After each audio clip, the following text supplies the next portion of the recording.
네, 오늘 두 번째 기관의 눈 시작하도록 하겠습니다. 자산운용사 시각에서 8월의 시장 전망 우리가 알고 싶습니다. 그리고 자산을 어떻게 배분할 것인지, 우리가 예를 들자면 뭐 은 ETF를 좀 사야 되는 것인지, 아니면 미국에 있는 ETF를 좀 사도 되는 것인지, 한국 주식만 우리가 투자하시는 분들도 계시지만 시청자분들이 중국 주식을 사시고 미국에 투자하시는 분들도 계십니다. 그래서 오늘은 쿼터백 자산운용 조홍래 대표 모셨습니다. 어서 오세요. 안녕하세요. 반갑습니다. 네, 네, 8월도 생각과는 다르게 좀 더 강한 것 같습니다. 네. 예, 그래서 지난 출연 당시에 시장을 조금 보수적으로 보자고 그러셨는데, 전 뭐 그 말에 항상 동의합니다. 지금도 보수적으로 싶은 마음은 있죠. 마음은 항상 그렇습니다. 근데 시장 그거보다 더 많이 크게 상승하고 있습니다. 그럼 8월 시장도 다시 여쭤보면 또 보수적으로 봐야 될까요? 제가 지난번에 그 7월 시장을 좀 보수적으로 접근하자라고 말씀을 드렸었는데요. 네네, 네. 그 7월 말까지 입수된 데이터를 통해서 네네. 이번 주 초에 네. 새롭게 이제 신호가 제시됐습니다. 네네. 근데 예상과는 다르게 이제 굉장히 많은 지표들이 개선이 되면서 네네. 이번 달 신호는 이렇게 긍정적으로 좀 선회가 네. 됐습니다.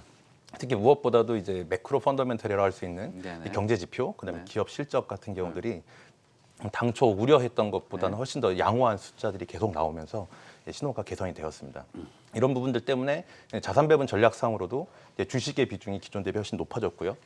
채권의 비중을 낮추는 등 좀 더 공격적인 포트폴리오로 전환이 되었습니다. 네네. 그래서 현재로서는 조금 더 상승세가 유지될 수 있지 않을까 이렇게 생각을 하고 있습니다. 네, 지금 그 상승세 계속 유지되고 있는 이유는 오늘도 뭐 어제 새벽이죠. 그 ADP에서 나온 고용자 수를 보면 황당하기까지 합니다. 그렇죠? 한 250만 정도를 기대했었는데 14만 7천 정도 나왔어요. 그러나 그것은 문제가 안 된다. 다음 달에 좋게 나올 것이다. 뭐 이런 얘기 아닙니까? 시장의 생각은. 근데 그런 고용 지표가 그렇게 나쁘게 나오는 거에 대해서는 어떻게 생각하세요? 고용 지표는 아무래도 후행하는 지표이기 때문에 네. 향후에 숫자들은 크게 달라질 수 있습니다. 그래서 네. 지금 고용보다도 이제 실물 지표보다도 훨씬 더 이제 센티먼트와 관련된 지표들이 많이 움직이고 있습니다. 네. 특히나 최근에 발표되는 지표들 중에서 이제 PMI 같은 지표들, 결국은 이제 심리를 반영하는 지표들이 굉장히 뜨겁게 올라가고 있기 때문에 현재는 이제 악재보다는 호재에 좀 더 주목하는 흐름이 계속 알겠습니다. 연출되는 것 같습니다. 네, 그러니까 실질적인 매크로 지표, 거시경제 지표인 ADP 오토매틱 데이터 프로세싱에서 나오는 그런 지표보다는 좀 심리적인 것이 더 크고, 뭐 아무래도 우리가 유동성과 여러 가지를 생각해 봤을 때 미래를 좀 내다봐야 된다는 그런 좀 의미가 좀 있는 것 같습니다. 그러면 다양한 지역과 자산에 분산 투자하는 것을 선호하시잖아요. 네. 우리 대표님. 뭐 아직도 그거를 당연히 선호하시겠죠? 네, 물론입니다. 뭐 네. 저희가 이번 달 지표가 전반적으로 좀 개선이 돼서 기존 대비 주식을 늘리는 쪽으로 신호가 나왔지만 일단 기본적으로 다양한 악재가 존재를 하고 있기 때문에 언제든지 시장이 좀 흔들릴 수 있는 가능성을 염두에 두고 균형 잡힌 자산 배분을 가져가는 건 필수적으로 필요합니다. 그래서 저희 같은 경우도 여전히 지금 강세를 보이고 있는 미국, 그다음 중국 주식을 선호하고 있고요.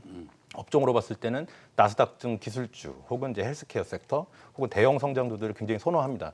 그렇지만 이와 동시에 미국의 국고채와 회사채에 고르게 투자하고 있는 AGG라고 하는 종합 채권이나 지난번에 말씀드렸던 금, 은 등 귀금속에 대한 배분도 충분히 필요합니다.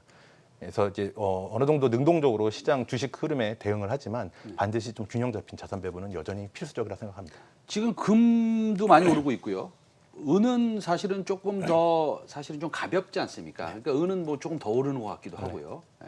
최근에 금하고 은 많이 투자해 놓으셨습니까? 네, 저희는 포트폴리오상 굉장히 좀 많은 비중을 차지하고 있습니다. 그럼 앞으로 금이나 은에 더 투자하실 겁니까? 아니면 지금 이 정도면 됐다라고 생각하십니까? 이번 달 같은 경우는 비중이 크게 변하진 않았습니다. 네. 그렇지만 그게 뭐 금이 더 못 간다라는 얘기보다는 현재 이미 포트폴리오상으로 금을 굉장히 많이 가져가고 있기 때문에 그 금에 대한 비중은 여전히 유지할 계획이고요. 금 같은 경우 최근에 지난번에 뭐 강력하게 네. 매수를 해야 된다라고 말씀을 드린 이후에 네. 굉장히 생각했던 것보다 가격이 빠르게 올라갔습니다. 네. 그렇지만 뭐 현재 굉장히 낮은 수준으로 유지되고 있는 실질 금리, 네. 그리고 달러 약세, 네. 그다음에 기대 인플레이션 등 종합적인 것들을 고려해 네. 봤을 때 금이나 은 등 귀금속의 가격은 충분히 더 추가적인 상승 가능하다라고 보고 있습니다. 그러면 지금 뭐 타이거 골드 선물도 나오고요. 네. 지금 우리 ETF가 몇 개 있지 않습니까? 네. 은 ETF도 좀 있고요. 네, 맞습니다. 지금 매수 버튼 눌러도 됩니까? 저희 같은 경우는 단기적으로 가격 변동성은 뭐 충분히 있다. 네네. 단기적으로 급등했기 때문에 네네. 그렇지만 장기적인 관점에서 금은 현재로도 편입이 유효한 자산이라고 보고 있습니다. 아, 그렇습니까? 편입이 금이 오르는데 이게 리스크 관리 차원에서 안전자산의 의미로 오르는 겁니까? 인플레이션, 소위 말해서 물가 상승률을 갖다가 반영해서 오르는 겁니까? 아니면 둘 다입니까? 저희가 분석하고 있는 관점에서 둘 다라고 생각을 하고 있습니다. 특징적인 게 이제 7월 달에 시장이 급등했음에도 불구하고 미국의 장기 채권이라든지 채권 자산의 가격도 여전히 강세를 보이고 있습니다. 커플링이라고 하는 주식과 채권의 동반 강세인데요. 원자재, 특히 금 같은 경우에는 아무래도 달러 약세나 아니면 실질금리 같은 효과들도 있었겠지만 안전자산의 성격과 함께 지금 인플레이션에 대한 기대를 받으면서 복합적인 이유로 상승하고 있다라고 보고 있습니다. 그러면 금은 사실은 인플레이션 이슈 때문에 많이 올랐다. 그 다음에 그 달러의 밸류, 달러의 가치가 지금 많이 떨어지고 있지 않습니까? 그래서 또 올랐다. 네. 뭐 똑같은 얘기긴 합니다만 그렇다고 본다면 제가 질문 하나 드리겠습니다. 네. 갑자기 생각나는 질문이기 때문에 네. 만약에 우리가 언젠가는 주식을 팔아야 되지 않겠습니까? 뭐 이게 주구장창 1년 내내 뭐 예를 들어서 뭐 코스닥 2천이 간다든지 이러지는 않을 거 아니에요. 네. 그렇죠? 예, 언젠간 팔아야 되는데 그러면 금이 꺾이면 이 에쿼티 그러니까 주식도 팔아야 된다라는 그런 매수 타이밍에 대해서는 개인적으로 어떻게 생각하세요? 금이라는 자산 자체가 굉장히 좀 어려운 자산인 것 네네. 같습니다. 뭐 물론 주식 시장이 이제 급락을 하거나 네네. 상승세가 종료되는 시점에서 안전자산의 성격을 띠면서 금 가격이 상승을 할 수도 있고요. 네. 현재 같은 분위기로는 유동성 장세가 펼쳐지면서 이제 주식과 금이 동반 상승한다면 주식이 멈추는 구간에서 뭐 금도 일정 수준 가격의 상승세가 비트코인 등과 함께 약간 멈추어질 가능성도 있습니다. 그렇지만 금이라는 자산의 복합적인 성격을 감안했을 때 주식과 연결해서 이제 매수 시점을 잡기보다는 장기적으로 보유하면서 양쪽의 효과를 고르게 누리는 게 좋을 것 같습니다. 양쪽의 효과를 고르게 누린다. 뭐 이거는 베스트 오브 더 베스트네요. 그러면요. 인플레이션도 우리가 좀 수혜를 볼 수 있고 그다음에 안전자산의 의미도 있고 예, 좋아 보입니다. 그러면 8월에 지금 며칠 지났죠? 뭐 한 열흘 지났는데 새롭게 편입한 자산이 있으십니까?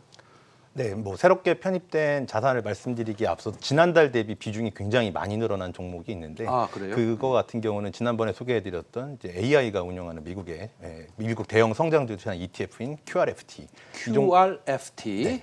이 종목의 비중이 지난달 대비해서 훨씬 더 크게 올라갔습니다. 그래서 여전히 신호상으로 미국의 대형 성장주에 주목을 하고 있구나라고 해석을 하고 있고요.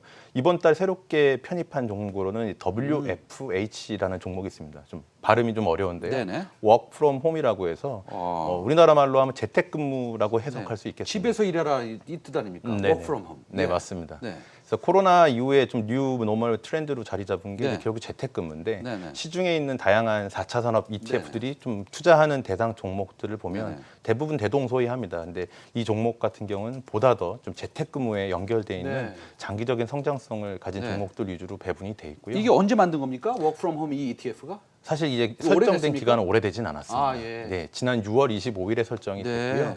그래서 실제 운용된 기간은 굉장히 짧지만 네네. 현재로서는 이제 재택근무가 이제 새로운 트렌드로 하나 자리 잡는다면 네네. 여기에서 투자하는 종목들이 앞으로도 굉장히 유망하지 않을까 네. 생각을 해서 편입했습니다. 이 WFH라고 지금 자막에 나오는 거 말입니다. 시청자 여러분. 저게 이제 ETF의 이름입니다. 왜 삼성전자는 005930 아닙니까?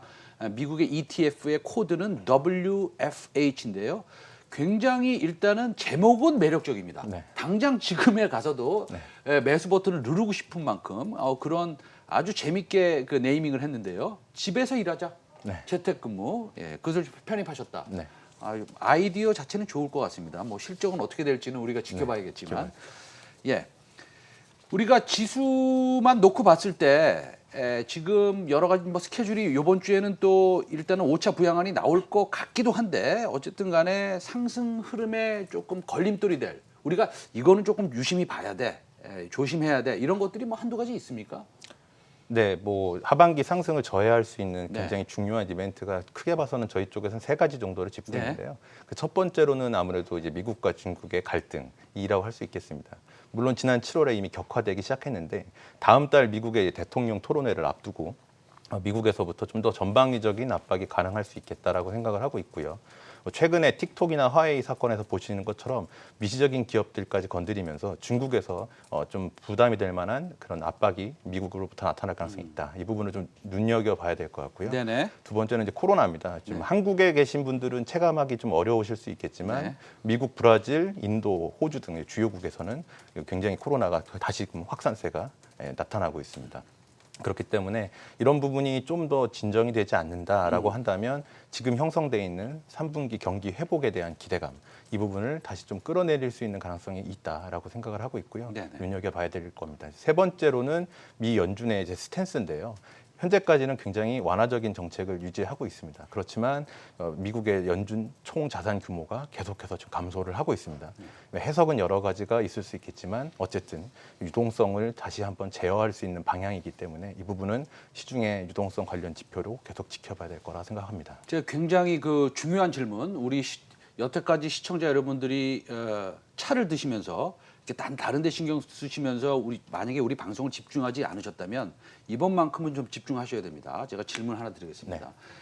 그 월스트리트 저널에서도 조금 보도가 나왔고요. 뭐 오늘도 좀 뉴스가 나왔는데 네. 연준에서 인플레이션 중립 정책을 뭐 지향한다라는 그게 뭐 정확히 확인이 된 건지는 모르겠지만 그 뜻에 대해서 좀 설명을 좀 부탁드리고요. 그래서 그렇게 된다면 시장은 엄청나게 더 폭발할 수 있는 가능성이 있는지에 대한 여부를 한번 짚어주십시오. 뭐 미국은 기본적으로 이제 그 금리 정책을 결정할 때 뭐 네. 맨데이트라고 하는 이제 목표치를 가지고 있는데요. 네네. 이제 말씀하셨던 부분들을 감안할 때 특히 최근에 있었던 의사록이나 이런 부분을 봤을 때는 네. 미국에서 단기적으로 금리를 인상하지 않겠다라는 해석이 가능하겠고요. 특히나 이제 그 문구 중에서 코로나에 관련된 부분들 이 부분들이 경제에 장기적으로 지대한 영향을 미치고 있기 때문에 이런 부분을 감안해서 이제 인플레이션에 대한 부분들 이런 부분들을 좀 더 집중해서 보겠다라는 해석이기 때문에 어느 정도 경제가 회복을 하고 물가가 상승하지 않는 한 경제 회복을 가시화되기 전까지는 연준에서는 완화적인 스탠스를 고수하겠다 이런 식으로 생각을 할 수 있기 때문에 사실상 시장에 나타나는 최근의 그 급등들은 전부 다 이런 기대감에서 나오지 않을까 생각을 합니다. 그러니까 한마디로 말씀을 하시면 미국에서는 네. 물가 상승이 일어나도 인플레이션이 일어나도 신경 쓰지 않겠다. 우리는 제로 금리를 유지할 것이다. 자산이 얼마나 폭발적으로 상승하든 우리는 신경 쓰지 않겠다. 뭐 이렇게 해석이 가능하지도 않겠어요? 뭐 극단적으로 그렇게 해석할 수 있겠지만 알겠습니다. 네. 예. 그러면은 마지막으로 투자자들한테 해주고 싶은 조언 있으세요? 네, 앞서서 뭐 위험을 견인할 만한 요소들을 좀 말씀을 드렸는데 현재 시장의 상승세가 유지되고 있지만 언제든지 시장이 굉장히 신경질적인 발작 반응을 보일 수 있는 가능성은 항상 염두에 둬야 된다 생각합니다. 그렇기 때문에 균형 잡힌 자산 배분을 계속해서 권고를 드리고요. 그래서 능동적인 대응을 좀 부탁을 드리고 현재는 지금 뭐 홈런을 노리기보다는 안타를 치는 데 집중하는 시기라고 생각을 합니다. 그래서 좀 더 배트를 짧게 잡고 좀 더 유연하게 대응하시면서 시장에 투자하시기를 권고드립니다. 알겠습니다. 5타수 5안타를 노리는 최성민의 히든 빅샷. 최성민의 빅샷. 우리가 항상 안타를 좀 쳤으면 좋겠습니다. 오늘 안타를 칠 수 있도록 좋게 이끌어 주셔서 감사합니다. 네, 감사합니다. 네, 다음에 또 뵙겠습니다. 네, 감사합니다. 네.